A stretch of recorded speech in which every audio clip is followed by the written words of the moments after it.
आज बाजारात अनेक प्रकारची फळे मिळतात। त्यामधील आंबटगोड चवीचे, सुगंधी आणि औषधी गुणधर्म असलेले एक फळ आहे पेरू। पेरू भारतातील अनेक ग्राहकांचे आवडते फळ आहे। सध्या दिवसेंदिवस कमी होणारा पाऊस आणि त्यामुळे निर्माण होणारी पाण्याची कमतरता अशा परिस्थितीत महाराष्ट्रात पेरूची लागवड वाढत आहे। या पिकाचे चांगले व्यवस्थापन केल्यास कोरडवाहू भागातील शेतकऱ्यांना चांगला नफा मिळवून देणारे पेरू हे एक उत्तम फळ ठरू शकते। पेरू हे एक अनेक औषधी गुणधर्म असलेले चवदार फळ ग्राहकांमध्ये अतिशय लोकप्रिय आहे। सुमधुर आंबटगोड चव असणारे हे फळ कमी कॅलरी असल्यामुळे देखील पसंत केले जाते। तसेच पेरूमध्ये 200 ते 400 मिलीग्रॅम प्रति 100 ग्रॅम इतक्या मुबलक प्रमाणात विटॅमिन सी असते। या व्यतिरिक्त पेरूमध्ये इतर अनेक विटॅमिन्स आणि खनिजे असतात। ताज्या फळांच्या मागणीसोबतच salad, juice, paste, puree, concentrate, jam, jelly, candy अशा अनेक उत्पादनांमध्ये पेरूची मागणी खूप जास्त असते। भारतामध्ये भरपूर प्रमाणात शेतकरी पेरूची शेती करत असतात। पीक घेत असताना विविध उपाययोजना करून जास्तीत जास्त चांगल्या दर्जाच्या पेरूचे उत्पादन घेण्यासाठी शेतकरी नेहमी प्रयत्नशील असतात। शेतकऱ्यांच्या चांगल्या गुणवत्तेची फळे ग्राहकांजवळ पोहोचेपर्यंत त्याची गुणवत्ता ढासळून योग्य मोबदला शेतकऱ्यांना न मिळाल्याने शेतकरी वर्ग हवालदिल होत असतो। यासाठी फळांची गुणवत्ता ग्राहकाजवळ पोहोचेपर्यंत कशी टिकेल, तसेच पेरू फळावरील विविध प्रक्रिया उद्योग आणि मूल्यवर्धनाच्या संधी यांची संपूर्ण माहिती देणारा माहितीपट आपणासाठी सादर करत आहोत। राज्यात महाराष्ट्र ॲग्रो बिझनेस नेटवर्क प्रकल्प अर्थात मॅग्नेट हा आशियाई विकास बँक यांच्या अर्थसहाय्याने सहकार व पणन विभागाद्वारे मॅग्नेट सोसायटीच्या मार्फत सर्व जिल्ह्यामध्ये राबवण्यात येत आहे। महाराष्ट्र विजन 2030 नुसार कृषी क्षेत्राचे विकास दर 5% सातत्याने टिकवायचे आहे। त्याचप्रमाणे कृषी अंतर्गत जो होणारी फलपिकांची फुलांची जी नासाडी आहे ती देखील 15% कमी करायची आहे। या उद्दिष्टात अनुसरून मॅग्नेट प्रकल्पाची आखणी करण्यात आलेली आहे। या प्रकल्पाद्वारे शेतकऱ्यांची निवड उत्पन्नामध्ये वाढ करणे, फलोत्पादन व फुलपिकांची गुणवत्ता तसेच त्याची उत्पादन क्षमतामध्ये वाढ करणे आणि काढणी पश्चात होणारी सर्व प्रक्रिया म्हणजे साठवणूक आणि इतर जी प्रक्रिया आहे त्याच्यासाठी पायाभूत सुविधाची उभारणी करणे या सर्व बाबींचा समावेश करण्यात आला आहे। तसेच उत्पादित मालाला उच्च मूल्य प्राप्तीसाठी बाजारपेठेशी त्याची जोडणीमध्ये सुद्धा मर्यादा येत होती। या सर्व अडीअडचणीवर मात करण्यासाठी आणि शेतकरीच्या सक्षमीकरण करण्यासाठी मॅग्नेट प्रकल्पामध्ये 300 उपप्रकल्पाच्या माध्यमातून शेतकरी उत्पादक संस्था आणि मूल्य साखळी गुंतवणूकदार यांना अनुदान आणि वित्तीय संस्थांना कर्ज पुरवठा याद्वारे अर्थसहाय्य करण्यात येत आहे। शेती क्षेत्रातील महिलांचा सहभाग हे नुसतं उत्पादन प्रक्रियामध्ये नाही तर संपूर्ण मूल्य साखळीमध्ये निश्चित करण्याचा एक निर्धार मॅग्नेट प्रकल्पाच्या उद्दिष्टामध्ये आहे। महिलामार्फत संचालित शेतकरी उत्पादक संस्था आणि महिला मूल्य साखळी गुंतवणूकदार यांना क्षमता विकास तसेच पायाभूत जी सुविधा आहे त्यांच्या विकासामध्ये त्यांचा सहभाग या प्रकल्पामध्ये निश्चितच खूप लक्षणीय राहणार आहे। काढणी पश्चात हाताळणी संदर्भात अद्ययावत तंत्रज्ञान याच्याशी शेतकऱ्यांना अवगत करणे ही आपले आजच्या काळाची मोठी गरज आहे। त्यामुळं या फिल्मच्या माध्यमातून राज्यातील शेतकरी उत्पादक संस्था, मूल्य साखळी गुंतवणूकदार व इतर संबंधित घटक यांनी या प्रकल्पामध्ये स्वतःस्फूर्त पद्धतीने मोठा सहभाग घ्यावा असं आवाहन मी करत आहे। पेरूच्या झाडाला साधारणपणे वर्षभर फळे येऊ शकतात। हवामानानुसार पेरूच्या गुणवत्ता आणि साठवणूक क्षमतेत बदल दिसून येतो। हिवाळी हंगामातील गुणवत्ता ही इतर हंगामांपेक्षा चांगली असते व दर्जाही चांगला असतो। तसेच हिवाळ्यातील शरद ऋतूमधील पेरू फळांची काढणी पश्चात टिकवण क्षमता जास्त असते. दर्जेदार पेरू फळाच्या उत्पादनात बागेत केल्या जाणाऱ्या कामांचा व पद्धतींचा मोठा परिणाम दिसून येतो. मोकळ्या पाण्यापेक्षा ठिबक सिंचन पद्धतीचा वापर केल्यास जास्त साखर, जास्त प्रमाणात व्हिटॅमिन सी असलेल्या मोठ्या आकाराच्या फळांचे उत्पादन घेता येते. झाडांना आकार देण्यासाठी, झाडाची होणारी वाढ नियंत्रित करण्यासाठी, रोगट असलेल्या फांद्या आणि शेंडे काढून टाकण्यासाठी आणि झाडामध्ये आतमध्ये सूर्यप्रकाश जाण्यासाठी पेरूंच्या झाडांची छाटणी केली जाते.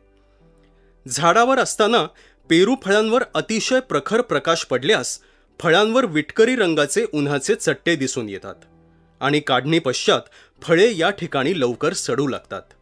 अन्नद्रव्य व्यवस्थापन देखील फळांच्या गुणवत्तेसाठी खूप महत्त्वपूर्ण असते. मुख्य अन्नद्रव्यांपैकी पोटॅशियमच्या उपलब्धतेमुळे फळांमध्ये व्हिटॅमिन सी आणि विरघळणाऱ्या घन पदार्थांचे प्रमाण वाढते व फळांची आम्लता कमी होऊन चांगल्या गुणवत्तेची फळे उत्पादित होतात. या विपरीत नायट्रोजनच्या जास्त वापरामुळे विरघळणाऱ्या घन पदार्थांचे प्रमाण कमी होऊन गुणवत्ता घसरू शकते. फवारणीद्वारे कॅल्शियम, झिंक आणि बोरॉन या अन्नद्रव्यांचा वापर केल्यास देखील खूप चांगले परिणाम दिसून येतात.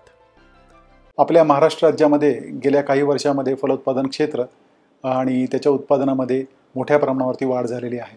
उत्पादित केलेल्या मालाच्या मूल्य साखळीमध्ये मोठ्या प्रमाणावरती नुकसान होते. साठवण तसेच शीत साखळी सुविधांचा अभाव यामुळे हे नुकसान होत आहे. हा विचार करून आशियाई विकास बँकेच्या अर्थसहाय्याने महाराष्ट्र राज्यामध्ये महाराष्ट्र ॲग्री बिझनेस नेटवर्क प्रकल्प अर्थात मॅग्नेट प्रकल्प हा राबवला जात आहे.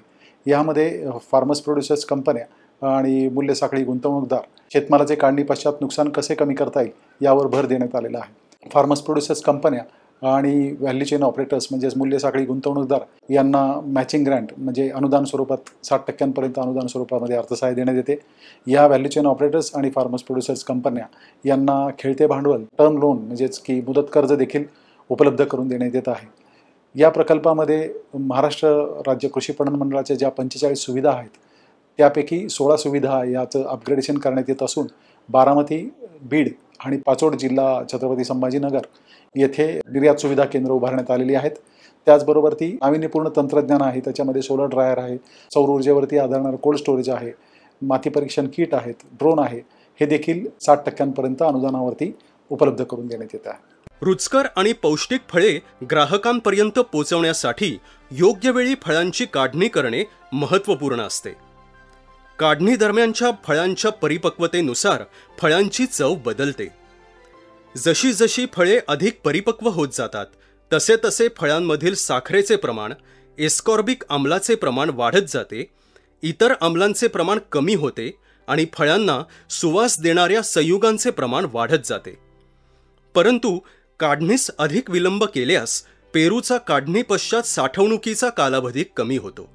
फळाच्या सालींचा रंग गडद हिरव्या रंगांपासून फिकट हिरवा होऊ लागला आणि फळांचा आकार पूर्णत्वाकडे जाऊ लागला म्हणजे फळे काढणीयोग्य झाली आहेत असे समजावे.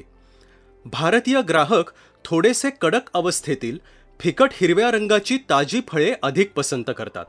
परंतु परदेशातील ग्राहकांना पूर्ण पिकलेले पिवळ्या रंगाकडे झुकलेले पेरू हवे असतात.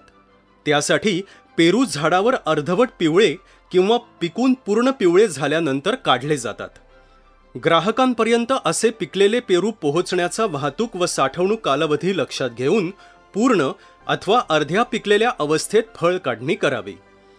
फळांचा रंग आणि आकार या महत्त्वाच्या निकषांबरोबरच इतर काही बाबी फळांची गुणवत्ता ठरवण्यासाठी महत्त्वपूर्ण असतात.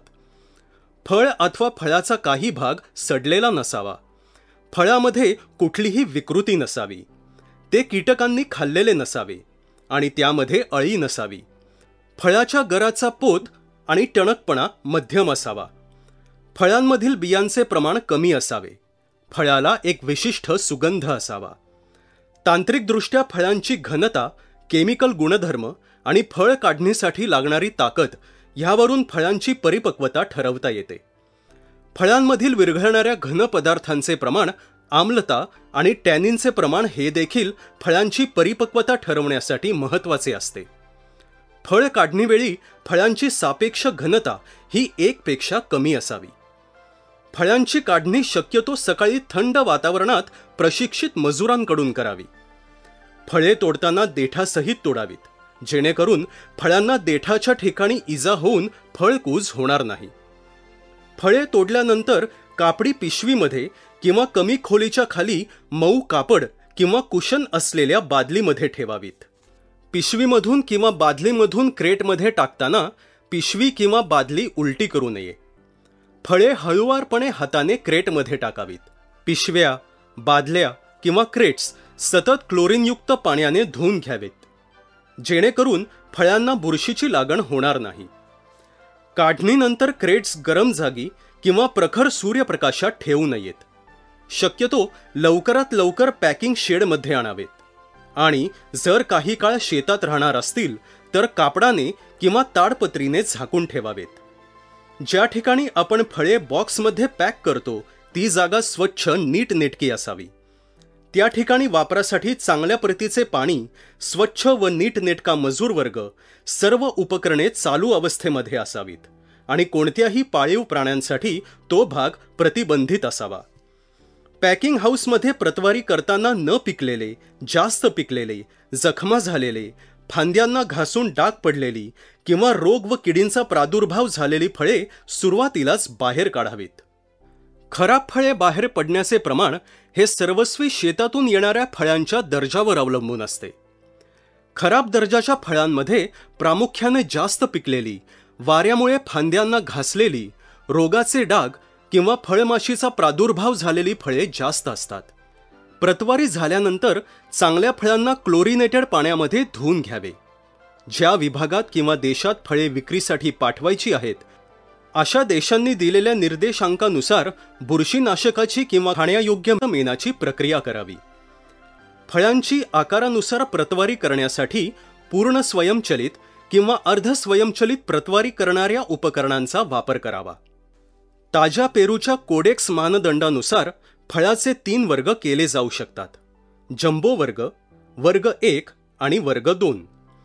जंबो श्रेणीचे फळ उत्कृष्ट दर्जाचे आणि दोषांपासून मुक्त असणे आवश्यक आहे. तसेच फळांचे वजन आणि व्यासानुसार अनुक्रमे उतरत्या क्रमाने 1 ते 9 कोड आहेत. फळे साधारणपणे हवेशीर जाळीदार फायबरबोर्ड बॉक्समध्ये देठ वरच्या बाजूला ठेवून भरावीत. वाहतुकी दरम्यान इजा टाळण्यासाठी या बॉक्समध्ये योग्य कुशन पॅड लावावीत. सिंगल लेयर, डायगोनल पॅक, लग बॉक्समध्ये भरलेल्या फळांच्या प्रत्येक बॉक्समध्ये 18 ते 28 फळे असतात. जास्त लेअरच्या बॉक्समध्ये खालच्या थरातील फळांचे वाहतुकी दरम्यान दाबल्यामुळे नुकसान होण्याची अधिक शक्यता असते. पॅक केलेल्या पेरूचे लोडिंग व अनलोडिंग दरम्यान काळजीपूर्वक हाताळणी केल्यास फळांचे नुकसान होण्याची शक्यता कमी होते. काही विकसनशील देशांमध्ये बांबूच्या बास्केटमध्ये भाताचा तूस किंवा भुसा, पेपर, लाकडाचा भुसा आणि पेरूची पाने हे पॅकिंगसाठी व वाहतुकीसाठी वापरली जातात. तसेच या देशात देशांतर्गत उपलब्ध वनस्पतीच्या सामग्रीपासून बनवलेल्या बास्केटही वापरल्या जातात. पेरू फळामध्ये काढणी पश्चात अँथ्रेक्नोज, फायटोप्थोरा, फळकूज आणि स्टायलर अँड रॉट यासारख्या अनेक रोग व किडींचा प्रादुर्भाव दिसून येतो. हा प्रादुर्भाव फळ डेव्हलपमेंटच्या वेळेसच झालेला असतो, परंतु तो त्यावेळेस सुप्त अवस्थेत असतो. फळे पिकत असताना पॅथोजनसाठी अन्नसाठा असलेल्या साखरेमध्ये वाढ होणे, पॅथोजन विरुद्ध नैसर्गिक प्रतिकार क्षमता कमी होणे आणि पेशी मऊ होणे या कारणांमुळे बुरशींचा प्रसार जास्त प्रमाणात होतो. फळे काढल्यानंतर ती पिकण्यापूर्वी 0.25 ते 0.50 ग्रे तीव्रतेच्या गॅमा किरणांचा मारा केल्यास आपण फळकुजेची प्रक्रिया मंदावू शकतो. काही मान्यताप्राप्त बुरशीनाशकांचा वापर देखील आपण फळांवर करून फळांवरील बुरशी व रोगांचा प्रादुर्भाव रोखू शकतो. या रोगांच्या नियंत्रणासाठी फळबागा स्वच्छ ठेवणे आणि बागेचे नीट व्यवस्थापन आवश्यक असते. फळ काढणीनंतर फळे लवकरात लवकर 10 अंश सेल्सिअस तापमानात थंड करून पूर्ण पुरवठा साखळीमध्ये याच तापमानात फळे साठवली गेली पाहिजेत. प्रभावी कोल्ड चेन मॅनेजमेंटद्वारे फळकूजची वाढ कमी केली जाऊ शकते. बऱ्याच बुरशीजन्य पॅथोजनच्या क्रिया कमी तापमानात मंदावल्या जातात. एका मर्यादेपेक्षा कमी तापमानात साठवण किंवा वाहतूक केल्याने शीतकरण इजा होऊ शकते, ज्यामुळे फळांची सड होण्याचे प्रमाण वाढते.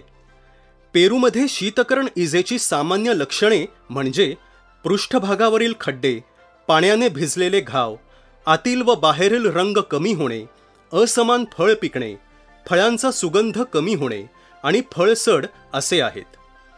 कोल्ड स्टोरेज दरम्यान शीतकरण इजेची लक्षणे दिसतात, परंतु कोल्ड स्टोरेजच्या बाहेर ही फळे काढल्यानंतर या लक्षणांची तीव्रता वाढते. परिपक्व हिरव्या पेरूपेक्षा पूर्णपणे पिकलेले पेरू थंड तापमानापासून होण्याच्या दुखापतीस कमी संवेदनशील असतात आणि एका आठवड्यापर्यंत 5 अंश सेल्सिअस तापमानात आपण साठवण करू शकतो. पेरूच्या विविध प्रजातींनुसार देखील साठवणुकीचे तापमान वेगळे ठेवावे लागू शकते.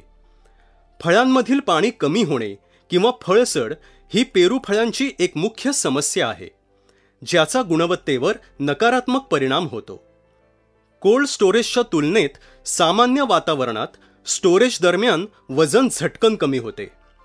साठवणुकीच्या 6 ते 8 दिवसांच्या दरम्यान तापमान आणि वातावरणाच्या सापेक्ष आर्द्रतेनुसार फळांचे प्रारंभिक वजन 10 ते 20% कमी होऊ शकते.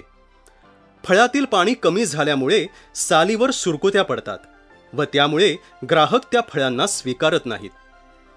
कमी तापमान आणि उच्च सापेक्ष आर्द्रता राखून फळांची साठवण केल्यास पेरू फळांचे वजन उशिराने कमी होते. साठवणुकी दरम्यान फळांचे वजन कमी होण्यापासून बचाव करण्यासाठी पेरूच्या फळाला वेष्टन करणे योग्य असते.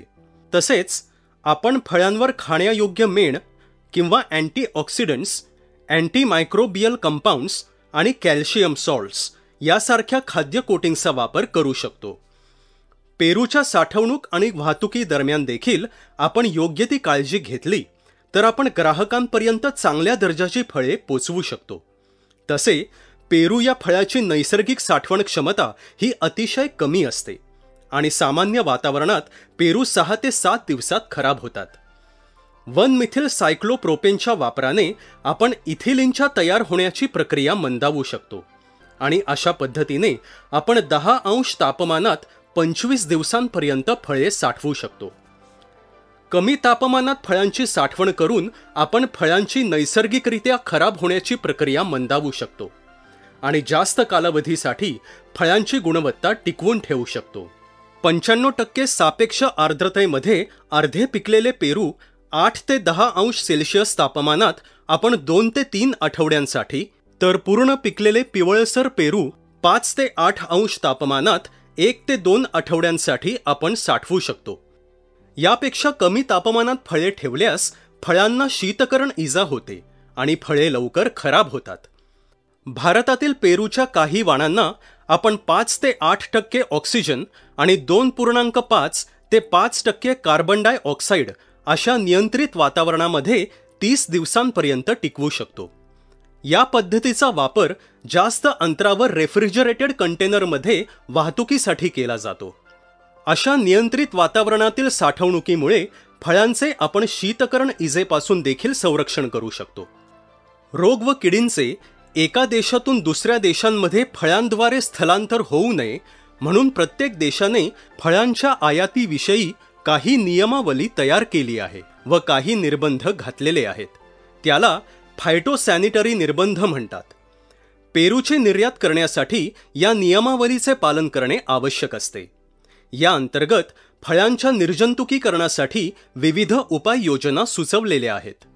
यातील एक पद्धत म्हणजे 46 अंश तापमानाच्या गरम पाण्यामध्ये पेरू 32.7 मिनिटांसाठी बुडवून ठेवल्यास प्रतिबंधित कॅरेबियन फळमाशीच्या 3ऱ्या अवस्थेपर्यंतच्या आळ्या 99.99% मरतात. याला तांत्रिकदृष्ट्या प्रोबिट 9 मॉर्टॅलिटी म्हणतात. अशी गरम पाण्याची ट्रीटमेंट केलेली फळे 10 अंश तापमानात साठवल्यास 7 दिवस अधिक टिकतात. जर आपण फळांना साठवणुकी दरम्यान मेण लावणार असाल तर गरम पाण्याची प्रक्रिया केल्यानंतर जर लगेच मेण लावले तर शीतगृहात साठवणुकीदरम्यान अशा फळांना लवकर शीतकरण इजा होऊ शकते आणि हिरवी फळे पिकत नाहीत व तशीच हिरवी राहतात.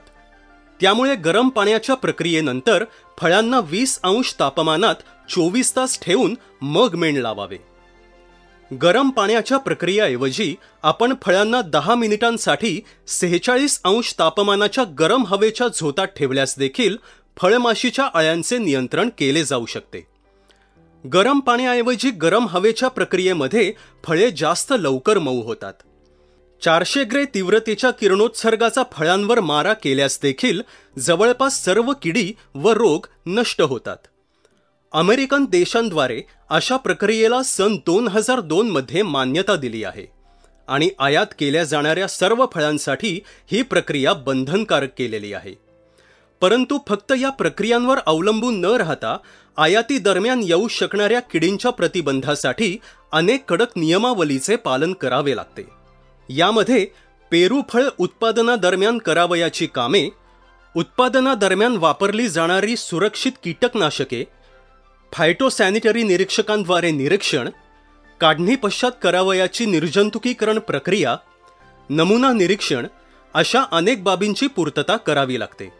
त्यामुळे पेरू फळाच्या निर्यातीवर बऱ्याच मर्यादा आहेत. तुमचा जो माल असतो त्याला तुम्ही जर नीट प्रकारे प्रीकूलिंग केलं, म्हणजे ऑफकोर्स प्रत्येक प्रॉडक्टला वेगळ्या टेम्परेचर असतो, त्याचा स्पेसिफिक पॉईंट वेगळा असतो, पण त्यासाठी जर तुम्ही त्याला नीट प्रकारे प्रीकूलिंग केलं तर तुम्हाला त्या मालाचं आयुष्य किंवा त्या मालाचं इफेक्टिव्ह लाईफ जेव्हा तुम्ही त्याला विकू शकता ते तुम्हाला वाढवून मिळू शकतं. 3-4 दिवस फार तर फार लाईफ मिळू शकतं, त्याच्यापेक्षा जास्त मिळत नाही.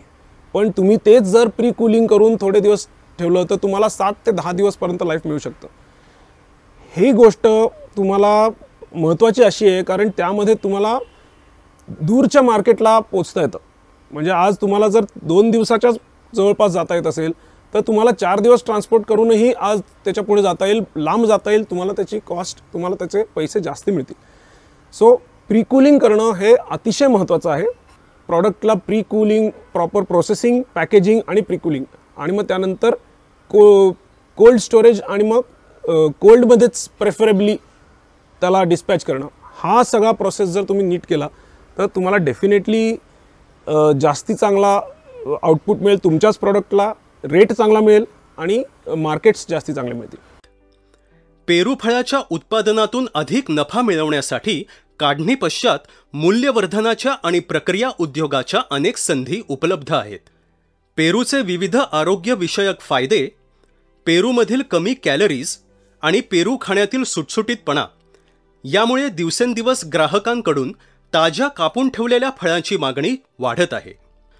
अशा कापून ठेवलेल्या फळांची साठवण क्षमता ही काढणी वेळेच्या फळांच्या परिपक्वतेवर आणि गुणवत्तेवर अवलंबून असते. पूर्ण गडद हिरव्या फळांपेक्षा फिक्कट हिरव्या किंवा पिवळसर हिरव्या रंगाची फळे ही कापलेल्या अवस्थेत विकण्यासाठी जास्त चांगली असतात. कमी परिपक्व फळे ही पूर्ण परिपक्व फळांपेक्षा जास्त काळ टिकतात, परंतु पेरूचा सुगंध आणि चव मात्र कच्च्या अवस्थेत कमी येते. म्हणून ताज्या कापलेल्या अवस्थेत विकण्याच्या फळांमध्ये साठवण क्षमता आणि फळाचा सुगंध व चव यामध्ये योग्य ताळमेळ साधणे आवश्यक असते. कापलेली ताजी फळे म्हणजेच फ्रेश कट फळे तयार करण्यासाठी पुढील प्रक्रियेचा वापर करावा. सर्वप्रथम फळे पाण्याने स्वच्छ धुवून घ्यावीत. त्यानंतर 150 मिलीग्रॅम पर लिटर सोडियम हायड्रोक्लोराईडच्या द्रावणामध्ये फळे 5 मिनिटांसाठी बुडवून ठेवावीत. या प्रक्रियेनंतर फळे 10 अंश नियंत्रित तापमानात ठेवावीत. त्यानंतर आपण ग्राहकांच्या मागणीनुसार साल काढून अथवा सालीसहित फळे अर्धी कापून घ्यावीत व आतील बियांचा भाग काढून टाकावा. ही कापलेली फळे 20 मिलीग्रॅम पर लिटर हायड्रोक्लोराईडच्या द्रावणात बुडवून घ्यावीत आणि 3 मिनिटे निथळून घ्यावीत. नंतर ही फळे पॉलिस्टिरीनच्या ट्रेमध्ये ठेवून त्यावर ताणल्या जाणाऱ्या 17 मायक्रोनच्या PVC फिल्मचे वेष्टन करावे. पॅकिंगसाठी आपण झाकण असलेले PET कंटेनर वापरू शकतो अथवा पॉलिस्टिरीन ट्रेऐवजी PET ट्रेवर PVC फिल्मचे वेष्टन वापरल्यास जास्त साठवण क्षमता मिळते.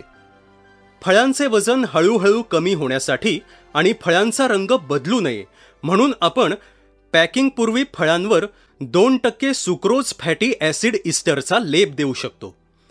अशी प्रक्रिया करून पॅक केलेली कापलेली फळे 4 ते 5 अंश तापमानात आपण 7 ते 8 दिवसांपर्यंत साठवू शकतो. पेरू हे फळ साधारणतः juice, puree, concentrates, can, jam, jelly, फळांचे काप आणि डिहायड्रेटेड पावडर यासारख्या उत्पादनांमध्ये भरपूर प्रमाणात वापरले जाते. प्रक्रिया केलेल्या उत्पादनांमध्ये पेरू प्युरी हे एक अतिशय महत्त्वाचे व्यावसायिक उत्पादन आहे.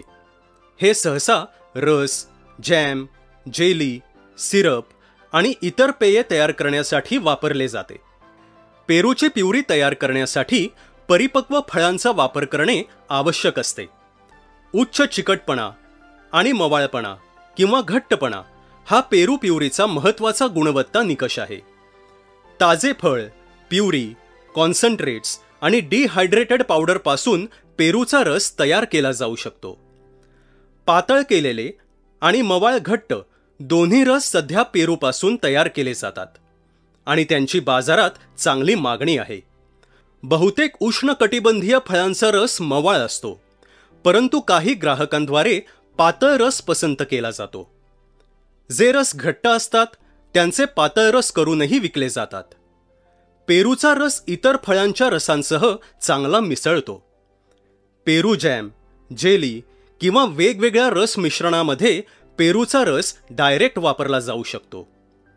मवाळ किंवा पातळ प्युरी किंवा ज्यूसपासून बनवलेला पेरू जॅम हा बाजारात एक अतिशय लोकप्रिय पदार्थ आहे.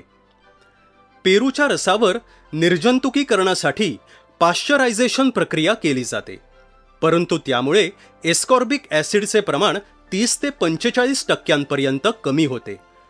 पेरूच्या रसाचे व्यापारीकरण वाढवण्यासाठी त्याची पावडर बनवणे हा एक उत्तम पर्याय आहे. फ्रीज ड्राईंगद्वारे उत्कृष्ट प्रतीची पेरू पावडर तयार केली जाऊ शकते, ज्यामध्ये एस्कॉर्बिक ॲसिड टिकवून ठेवले जाऊ शकते. ही पद्धत महाग असून यामध्ये आर्द्रता शोषून घेणारी पावडर मिळते. त्यामुळे कमीत कमी 3% आर्द्रता असलेली पावडर तयार करण्यासाठी स्प्रे ड्राईंग ही सर्वात चांगली पद्धत आहे. या व्यतिरिक्त पेरूचा वापर विविध उद्योगांमध्ये वेगवेगळ्या प्रकारे केला जातो. पेरूपासून आपण चामड्याला पर्याय असे फ्रूट लेदर देखील बनवू शकतो. पेरूचे चॉकलेट बार आणि वाईनसारख्या इतर उत्पादनांमध्ये देखील वापर होतो. पेरू प्रक्रिया उद्योगातील कचरा नैसर्गिक खाद्यपदार्थांच्या उत्पादनासाठी पर्याय म्हणून वापरला जाऊ शकतो. प्रक्रिया केल्यानंतर उरलेल्या बियांचा तेल काढण्यासाठी आणि इतर अन्य उत्पादनांमध्ये घटक म्हणून वापर होतो. पेरूच्या बियांमध्ये सुमारे 10% चरबी असते आणि त्यात लिनोलिक ॲसिड आवश्यक फॅटी ॲसिड असते. बियाण्याचे तेल सलाडमध्ये आणि इतर खाद्यतेल हेतूंसाठी वापरले जाऊ शकते. फूड ग्रेड पेक्टिन देखील पेरूपासून तयार केले जाऊ शकते. जास्त पिकलेले आणि खराब झालेल्या फळांचा वापर इथेनॉल उत्पादनासाठी केला जाऊ शकतो. फलोत्पादन क्षेत्रात काम करणाऱ्या शेतकऱ्यांनी एकत्र येऊन विविध शेतकरी उत्पादक कंपन्या तसेच सहकारी संस्था स्थापन केलेल्या आहेत आणि या कंपन्या आणि सहकारी संस्थांमार्फत सभासद शेतकऱ्यांच्या उत्पादित शेतमालाला योग्य बाजारपेठ मिळावी यासाठी या शेतकरी उत्पादक कंपन्या कार्यशील आहेत. पण याबरोबरच सदरील उत्पादनाचे काढणी पश्चात मूल्यवर्धन साखळीमध्ये सुद्धा शेतकरी उत्पादक कंपन्या व सहकारी संस्था यांचा सक्रिय सहभाग असणे आवश्यक आहे. म्हणून मी माझ्या सर्व शेतकरी बंधू भगिनींना विनंती करतो की आपण आपल्या शेतकरी उत्पादक कंपन्या व संस्थांमार्फत मॅग्नेट प्रकल्पात जास्तीत जास्त सहभागी होऊन प्रगती साधावी, जेणेकरून आपल्या सोबतच आपल्या राज्याची आणि पर्यायाने आपल्या देशाची प्रगती होईल. धन्यवाद. या व्हिडिओच्या माध्यमातून सर्व शेतकरी वर्गांना पेरू फळ काढणीनंतरही फळांची गुणवत्ता राखण्यास मदत होईल आणि पेरू पिकाच्या काढणी पश्चात मूल्यवर्धनाच्या संधींची माहिती शेतकऱ्यांपर्यंत पोहोचेल अशी आशा करतो. धन्यवाद.